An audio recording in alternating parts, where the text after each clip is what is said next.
Here we have a rectangle, A, B, C, D.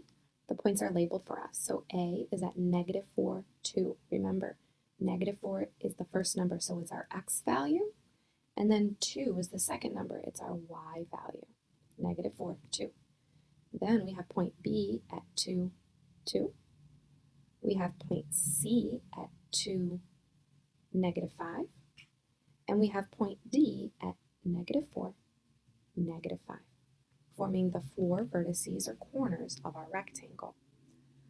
Once we have our rectangle and it's on the coordinate plane, it's graphed just like this for us, sometimes we're asked to do something with it, like find the perimeter or find the area. We know how to find perimeter and area of a rectangle when we are given the side lengths. But when the shape is graphed, we are not given the side lengths. We need to calculate them. So there's a few ways we can do that. One, we can choose a side, for example, side A, B, and I can count 1, 2, 3, 4, 5, 6. There are 6 spaces, so the side length is 6, and I can label that for us. 6 units. Then we need to take a look at our other side. So we can look at BC, and I can again count 1, 2, 3, 4, 5, 6, 7 units. So again, I will label that for us. Now I want you to notice something. For side AB, the length was 6 units. And look at our x values, -4 and 2. If we take their absolute values, their distance from 0, and add it together, 4 plus 2, lo and behold, we get our side length. Over here, since this is the vertical line, we can do something similar, except we're going to look at the y coordinates. The y here is 2, and here, -5. We take their absolute values, 5 and 2, their distances from 0, and add them together. Again, look at that. We get our side length, 7 units. Once we have our side lengths, it's just a matter of calculating our area or our perimeter. Let's start with perimeter. To find perimeter, we have to add up all of our sides. When we do that, we end up with an equation that looks like this. Perimeter equals 2 times 6, because that's AB and DC, plus 2 times 7, because that's BC and AD. So when we total everything up, we end up with 26 units here for our perimeter. To find our area, if you recall, area of a rectangle, you need to multiply. So 6 times 7 will give us area, and we get 42 square units. Remember, area is square units, perimeter just units. Let's go ahead and take a look at one more rectangle example.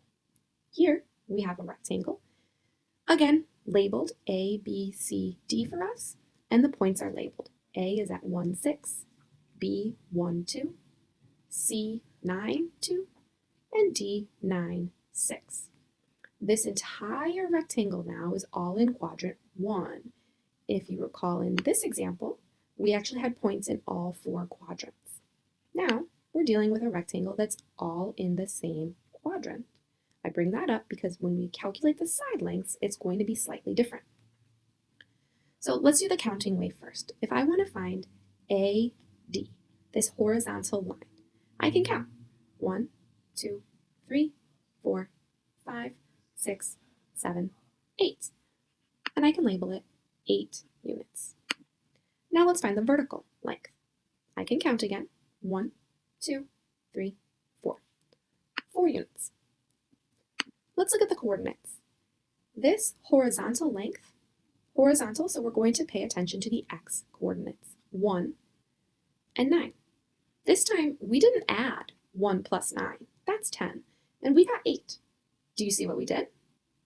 We subtracted 9 minus 1. So when you're in the same quadrant, you're going to actually subtract those values. 9 minus 1 to get our length of 8. Now let's look at our vertical. The length was 4 units. Vertical, so we're looking at the y values, the 6 and the 2. And again, did we add their absolute values? 6 plus 2 is 8. Is that what we did? No, we subtracted them. 6 minus 2 to give us our length of 4 units. Once we have our side lengths, we can go ahead and calculate area and perimeter. Again, perimeter is the distance around the entire shape. So here, it's going to be 2 times 8, and then 2 times 4. When I add that up, we get 24 units for our perimeter. And our area is just multiplying 8 times 4. 8 times 4 is 32. Put it right in the middle. 32 square units. Again, area, square units, perimeter, just